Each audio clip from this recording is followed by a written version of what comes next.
Live at Kigali at the Kigali Global Dialogue 2022. My name is Ephraim, Percy, Kenyanito, and I'm very glad to host today amazing speakers who we are going to interact with for the next few minutes to discuss cyber cascades, assessing risks for digital Africa. Thank you very much. Welcome Gilbert and then Pavlina to introduce yourselves. Thanks so much, Chair. So my name is Gilbert Nyandeje. I'm the CEO of Africa Cyber Defense Forum. And I guess basically maybe to introduce just what we do at Africa Cyber Defense Forum is a continental platform for cooperation between private and public sector when it comes to cybersecurity matters in Africa. Thank you very much, Gilbert. My name is Pavlova. I'm representing the CyberPeace Institute. And a few words about the Institute. It's an independent and neutral non-governmental organization. Our mission is to ensure the rights of people to security, dignity, and equity in cyberspace.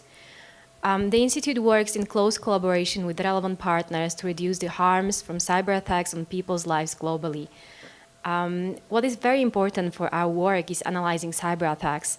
So the Institute exposes their societal impact, how international law and norms are being violated, and this way advances responsible behavior in cyberspace.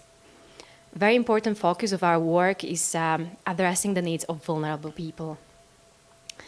We assist non-governmental organizations to prepare for and recover from cyber attacks. We analyze cyber attacks targeting vital sectors, and we advocate to advance the rule of law and respect for rights of people in cyberspace. Thank you so much, Pavlina. Thanks so much, Gilbert. So we're going to go to the direct question. Since we are in Africa and we're having this conversation here in Africa, we are going to talk a lot about Africa. So I'm curious, what do you think, how can the African Union member countries ensure a human-centric approach to ICT-related and cybersecurity questions in Africa? How can all the member states within the African Union, can start with Gilbert and then Pavlina. Yeah, so I mean, if you look at the angle of when it comes to human-centric approach when it comes to cybersecurity and cyber defense or other cyber threats, I think I go back normally to cybersecurity strategy and cybersecurity policy, national cybersecurity strategy and national cybersecurity policy. I reflect a little bit on the Singaporean, for example, Singaporean National Cybersecurity Strategy 2021. If you look at it, it has three key main pillars. But the pillar two, their focus is more or less on a secure cyberspace to the benefit of their citizens. So the number two focus there, you realize the pillar is on the citizens. And you realize what they call fundamental actions around that touches on the things like, how do you ensure our citizens are safe? How do you also ensure that when they are also transacting online, they are secure? So you realize that even there's the angle of awareness. So all is embedded in their national cybersecurity strategy, where you realize that the human element is actually at the center of it. So basically, to me, the approach for African countries will be, first of all, in the national cybersecurity strategy, you need to have that embedded because that's what guides what the country, even the policies and strategy it adopts, even awareness, it is pillared or rather anchored in that strategy. And that all goes all the way to the national cybersecurity policy. And if you do an analysis as well, you realize a good number of African countries don't even have national cybersecurity strategy or policies. And I think that's where we need to start, the policy and strategy. Thank you very much, Gilbert. Pavlina.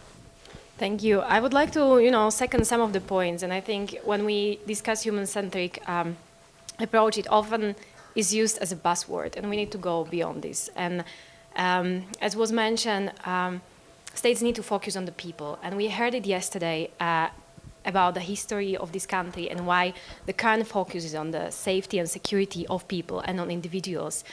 And I would like to highlight it today, because people must be at the core of policies, because policies are for the people.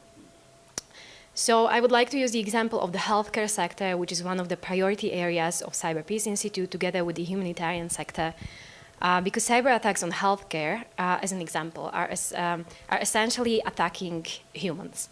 They put lives at risk, they put their access to healthcare at risk, and they put their own health at risk. So we need to recognize and prioritize this focus. And as you said, wrap the cybersecurity policies, and negotiations around this focus. So when pursuing digital transformation, governments need to take necessary actions to ensure that people's security in cyberspace and also importantly rights are protected. Because when we have transformation, digital transformation without the cybersecurity component, we are not delivering for the long term. We are just creating more vulnerabilities in the system. We are creating more risk to the people, and especially we are making populations who are already at risk, more vulnerable. So I would just like to touch upon some risk which can be created in this, harsh digital transformation and data collection without the necessary safeguards in place, which are censorship, unauthorized surveillance, disinformation, data exploitation. And these are all not only translating into the online lack of security of people, but they also translate to their lack of security in real lives, in offline security. So the last point I would like to make on this is that states need to, together with other stakeholders in this area, focus on understanding the impacts of cyber domain on people. So there is a urgent need to know the trend landscape of cyber threats, but also what is the cyber harm, and not only the cyber harm to the systems, not only financial cyber harm, which is often the one most discussed, but what is how to measure and how to assess the harm which is caused to the populations. And also to do this, they need to provide a platform to have diverse perspective represented in negotiations, in policy debates, and importantly in the decisions. Thank you very much. Yeah, just building onto that about trying to build platforms, trying to build structures. I'm just curious, how beyond just policy making, how do we ensure cooperation to deter cyber attacks that enable and escalate offline violence and calculate and the calculated attacks targeting digital systems is essential to people's safety, rights, and well-being. It's good you've talked about healthcare and others. So beyond just policies, what other actual steps? And I would be curious to hear conversations around funding, around resource mobilization, those kind of conversations, especially for this part of the world, because that's a key question that keeps coming up. Maybe we can start with you, Pavlina. Thank you. I would like to, as I mentioned, healthcare sector as one of the primary areas of our focus. I would actually like to use the recommendations which are outstanding from our recent compendium on protecting the healthcare sector from cyber harm. We introduced the compendium at the open-ended working group on the ICTs in New York 2 weeks ago on the sidelines of the main session. And this multi-stakeholder project came with a series of recommendations which come. What is very interesting about the project is that they come from many different areas of stakeholders. So they come from IT practitioners, from healthcare practitioners, from policy people, etc. And what they concluded is that states should allow for meaningful stakeholder participation. And we always bump into this problem that there is not enough access for the industry, not enough access for the civil society organizations, not enough access for academics and other experts to be fully engaged in these discussions, while cyberspace is one of the places which is the most interconnected. And you cannot go really around this without including all the perspectives. So forming multi-stakeholder partnerships to drive the implementation of the policies and of the strategies is very important. As I mentioned, but I will highlight the point is to study the threat landscape, because we need to have evidence-based approach. So we are not only talking about the policies, we are not only looking on on other strategies and copying other legislative frameworks, but we understand the evidence, and the change needs to be evidence-driven. And on the international level, I would like to highlight the supports for establishment for a permanent institutional dialogue. This is, as we mentioned, Africa could also leverage these initiatives because on international level there is a need to provide practical support for implementing existing cyber norms and cyber capacity building programs for critical infrastructure and protection, for example. And the last point I will make, and this is especially relevant for Africa, but as much, for many other parts of the world, is to match capacity building needs with the existing resources, and to find ways how to collaborate and also how to communicate on the ongoing initiatives, so we are not inventing new things while there are already initiatives and programs on the ground. Thank you very much. Gilbert. Yeah, no, I think that's an intriguing question, and Pavlova brought it back. Africa is quite unique, and Africa has 55 countries. It's quite, you can never say specifically Africa focus. When you talk about Africa, you need to be specific sometimes, because to avoid being in a scenario where you give a blanket conversation, which every country is unique. So I'll approach this in four points. Number one is local innovation. We need local innovation. Number two, I'll look on the resource mobilization and sharing of the resources, mobilization regional. And let me start, for example, with the resource mobilization sharing. Now, if you look at threat, for example, let's say East Africa. Instead of, for example, Kenya having its own center, or let's say threat intelligence center or SOC, system, there's a possibility that these countries can easily collaborate as East African community to be able to set up, threat intelligence center, or something like that. Because what happened is that some of the risks that we face when it comes to cyber risk, they're actually common. You find that a threat vector that attacked one bank in Kenya basically ends up being the same threat vector that was used to attack a bank in Kigali in Rwanda, or the same threat vector that was used to attack the same bank in Uganda. Why? Because the environment where we are in, for example, if you talk about mobile money, for example, is quite conversant in East Africa. But it might not be the case if you go to, for example, Europe, right? You're talking about mobile money, M-Pesa, everybody will understand it. So the M-Pesa, for example, you realize, for example, the threat landscape, as Pavlova was talking about, is totally different in East Africa, and totally different in each and every region. So we need to at least contextualize that, then be able to set up, if it comes to resource mobilization, how can we share resources to be able to maybe deter some of these threats because we are sharing resources. Number two is on the skills and capacity building she's talked about. Now, I have a problem always with skills and capacity building, the way it's always pushed by the development partners, because you find guys coming with suits, nice suits and ties, and from EU, and without being just blunt, they come in, they're in hotels, they do so-called capacity building, it's funded by EU, they sit in a fancy hotel in maybe Malibu or wherever in Nairobi, but it is driven, it's actually not responding to the needs of these people. Because if you come in and trying to teach people maybe on a framework, while maybe they have not even set up a functioning SAT itself. So really, even if you teach them about SIM3 or any methodology or framework, really it's baseless, it's useless to these people, because they need to at least have the basics. So at that point, we need to have more or less capacity building that is driven by the countries themselves. The support can come in, but it should be driven by local partners. Because I've seen where, for example, you see, okay, a partner is saying we are doing capacity building for country X.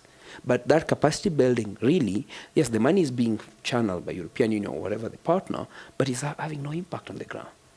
So those are some of the things I think we need to also contextualize when it comes to capacity building and training. Can we also ensure that at least it's driven from the people themselves? Because if you go to Nigeria, and I love what, for example, Nigeria is doing, for example, if you do security awareness in Nigeria, and you translate it, for example, in Yoruba, they understand it better. Or translate it in Swahili, they understand it better. But if you send someone and give him a contract, maybe a company in Europe, to come and do cybersecurity awareness in Nairobi or in Kenya, yes, the money will be paid by the development partner, but that's not in a bad way to use it. It's a useless security awareness because it's not designed with the context of the realities on the ground. So that's another angle I will look into it. And the last part, of course, is local innovations. You realize almost every single technology in Africa today, cyber threat, is coming out of the continent. So the question comes in, Africa needs to develop its own solutions. So that's something that's not happening. Today, every single technology is the big vendors that come out of the West. But it's time for Africans. We're now talking about fintech everywhere, right? You want to tell me that Africans cannot be able to also build their local innovations and solutions to protect some of this threat. And that's where we're failing, and our leaders are failing with regards to empowering local innovation and putting resources where they need to be able to build capacity. Because, we have good programmers, but why are they being bought by Google and Amazon and the likes? because they have there's no innovation behind it. You start a project, there's no money behind to support it. A good number, the projects they work on ends up being acquired by the bigger companies and ends up being packaged to be sold to the Africans. And that's where, to me, I think that's where we need to address the problem. Thank you very much. And then lastly, how do we ensure accountability? You've talked about identifying landscapes. How do we ensure accountability and application of relevant rules in the cyberspace when it comes to Africa? Pavlina. Thank you. It's just, I really liked your points about the capacity building, and that's why I said, like, it needs to be evidence-based and it needs to be also context-based. And this is I would just like to add, like, there is a big role for civil society organizations and local civil society organizations to give this expertise and experience to countries. But back to the accountability issue, I would like to state, I would like to start as someone who really